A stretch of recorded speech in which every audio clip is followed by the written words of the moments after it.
Cette rue molenbeekoise transformée en patinoire. Gare au danger pour les automobilistes qui doivent redoubler de prudence. À mon avis, ils n'ont pas mis du sel pour pouvoir dégager les rues. Donc ça reste quand même glissante. Et c'est dangereux? Oh, bien sûr que oui. Bien sûr, ceux qui ne sont pas équipés de pneus de neige, par exemple, c'est pas facile. Hein. Les grands axes, c'est ok, mais les petites rues de mon village, elles n'ont pas encore été dégagées. Une situation contrastée donc suivant les voiries. À Molenbeek, les moyens sont limités. L'épandeuse n'a pas encore pu passer partout. On a dû déterminer des priorités. Les rues autour du marché, place communale par exemple. On n'a pas eu le temps de passer parce qu'on a priorisé, comme je vous ai dit, les écoles, les grands axes. Vous savez que Molenbeek, c'est une grande commune. On a une épandeuse, une seule épandeuse pour un territoire aussi vaste que celui de Molenbeek. Mais on va passer partout, vraiment partout. C'est des conditions qui sont rares, je dirais.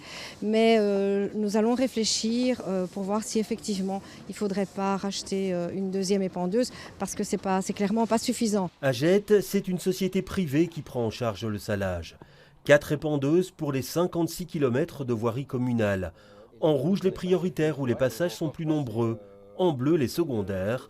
Et ici, on l'assure, toutes les routes ont été traitées. On doit faire des choix, on ne sait pas passer partout en même temps et donc voilà, on peut évidemment toujours faire plus et toujours faire mieux, mais la commune tourne quand même, les gens vont à l'école, vont au travail. Il faut savoir que pour pouvoir être sûr que le sel fonctionne, il faut que les voitures roulent et donc on peut avoir l'impression qu'il n'y a pas eu d'épandage de sel parce qu'il n'y a peut-être pas eu suffisamment de voitures qui ont circulé pour pouvoir susciter l'efficacité du sel. À chaque commune, sa stratégie donc, suivant les moyens dont elle dispose.